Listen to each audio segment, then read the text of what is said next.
Hello everyone. My topic now is fountain pens. Fountain pens are also called as ink pens. Yeah. So generally it's not a nice name to call them as ink pens. Rather you can call them as fountain pen slash ebonite pens. Ebonite pens and these pens, which I have. These are all vintage pens from 1950s to 1990s. I have pens. These are one of my favorite collections of my pens. These are pencils. Okay, so this first. This is my favorite pen. This is the Click fountain pen. This was made in the early 1960s, actually 1960s. So this is the nib. This is a twist cap mechanism, and these are the threads. This is the nib. I use quality ink like Brill ink. Actually, Brill ink is a very nice ink for these type of ebonite pens, vintage. Brill is a company running from 1920s. So from that time they have the experience of making quality inks with a cheap rate. And first of all, I will explain you the parts of the fountain pen. The gold thing which you are seeing on the top, this is called the nib. Okay, nib. And this is the feed, also called as the reservoir. Okay, and this is the holding area. You can hold your fingers. These are the threads. Okay, these are the threads, and this is the barrel. Actually, I use eyedropper pens because they last for a long period of time. Yeah, so eyedropper pens, if you fill this entire pen with ink, it will come for I write like around 5-6 pages in one day.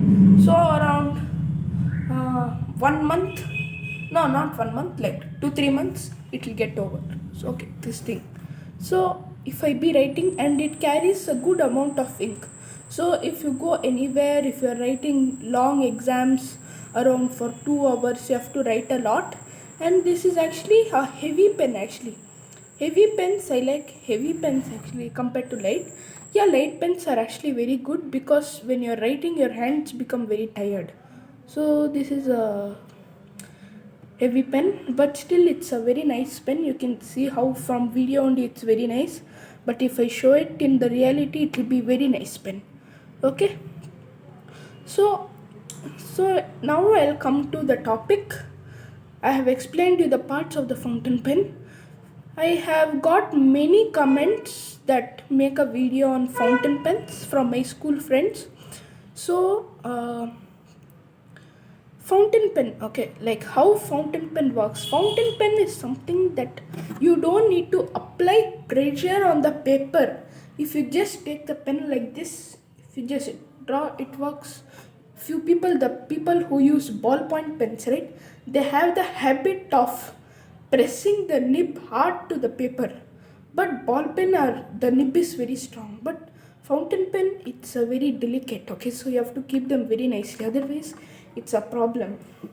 That's why I have this pen from 4 years. Yeah, I have this pen from 4 years, but still see how good condition I have kept. In my school, someone broke my pen. I took my vintage pen, they broke it because they don't know how to handle a pen.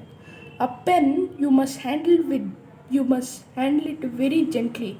You must treat it like a soft toy. You can't, like, few people have the habit of pressing too much on the paper. I told you, right? So that thing can damage the pen very easily. I prefer not to put pressure on the paper, naturally write. And the people who use fountain pens write every day, their handwriting is very good, but I write fast, so my handwriting is not good. And even I take care of my nib. Every 1 month I take lukewarm water. Okay, and there is a machine for the fountain pens, I bought it. Okay, so you dismantle the pen, nib, barrel, and the feed. The black thing which I showed you here, that's the feed. Okay, so I dismantled it, and after dismantling, I put it in the lukewarm water. Don't use very hot water because the pen is plastic, right? The chances are the particles can also little bit melt, so leakage, these things may be. Okay, and eyedropper pens, right, generally they don't leak. They have designed like this in a way where they don't leak. I use castor oil. In Telugu it's called amdam. Okay, so one second, I will show it to you.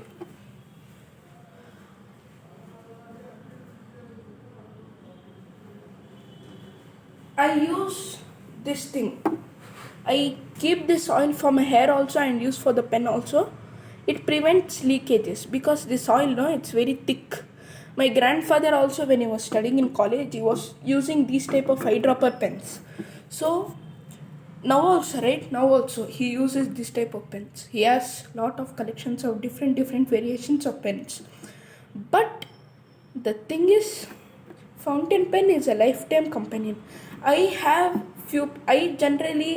buy pens every time. My dad buys me whatever I ask. So these pens, like, I paid, when I bought this, it was around 50 rupees. 50 rupees. In 50 rupees, you can get a very nice pen like this. Don't miss the chance. Nowadays, no, 2000 century, like, no one uses fountain pens, right? Generally, they use ball pens, gel pens, roller ball pens. And even I have roller ball. This is the vintage roller ball pens. Actually, in 1970s, police officers used to use this type of pens. Let me show. This is the Parker pen, okay? This is the roller ball pen. Roller ball, okay? So these type of pens, they used to use it in the jail. Means the in movies, I think you have seen in the old movies, the the police will use this type of pens. But this pen, right, is one of my favorite pens. Okay, so that's it for now. But one thing, to there is one person commented on the video that why pens don't write fluently. Why do they, means fountain pen, why do they stop while writing? Why is the ink not coming down properly? See, I explained you about the parts. This is the barrel.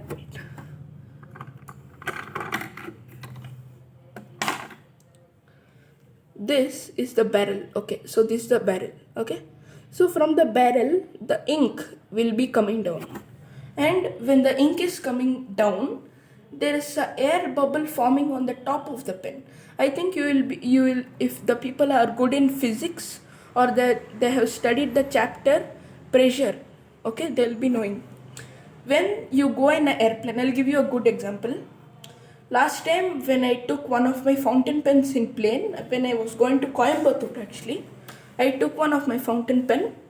When the plane is going up, okay, when the plane is going up, down, the pressure, right?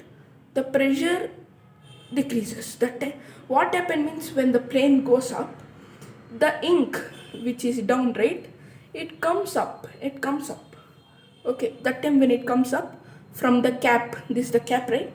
From the cap, if you're putting the pen in the shirt, after before you land, if you're using a blue ink, it will be full of blue.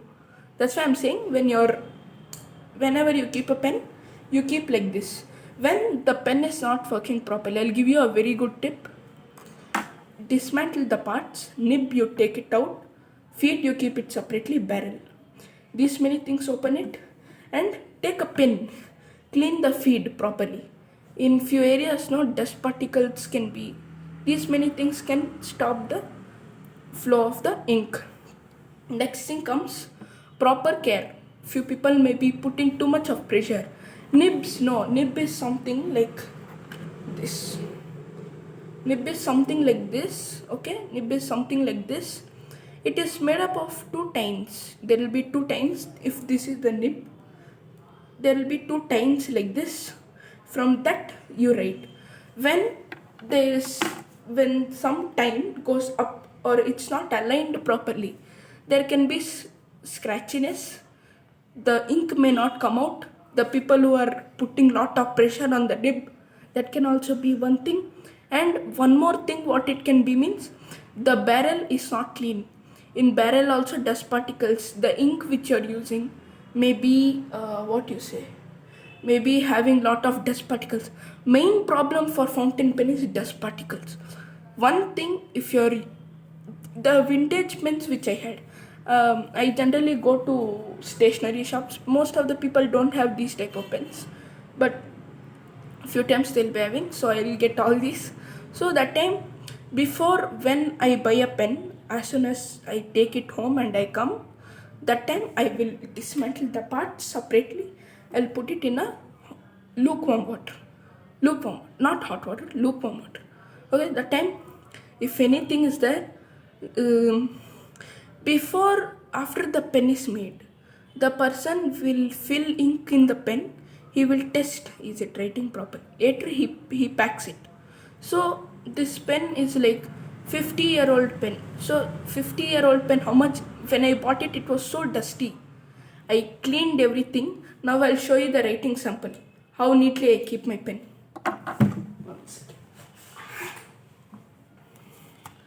That also I buy a proper paper compatible for fountain pens.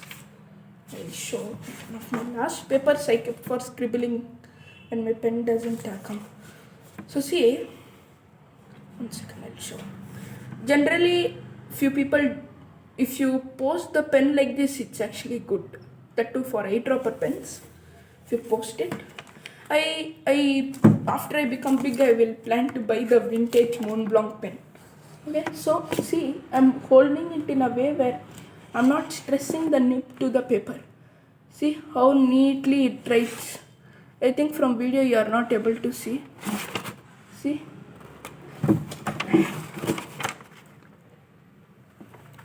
See, I'm not applying little bit also pressure on the paper. It's automatically writing. So you can see that how neatly I'm keeping the care of my pen. Okay. Yeah, so like that. Whichever pen I buy now, I keep them nicely. My grandfather, last time my pen was not working properly, he gave this tip to me. So these things many of the people may not be using, but still I gave this video because few people may be doing mistakes with the fountain pen. Okay, that's why this video I explained clearly about fountain pens.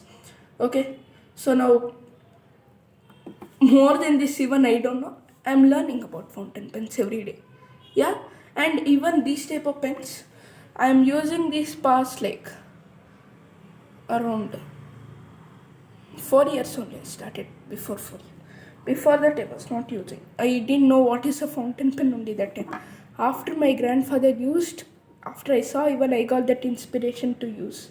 But trust me, if you use fountain pen, your handwriting will improve. And you see, if you write with a ball pen, 2 hours exam, you will write for 2.5 hours. But in this pen, 1.5 hours, you will complete everything. All answers you'll attempt. You will be revised also that. Okay, so thank you.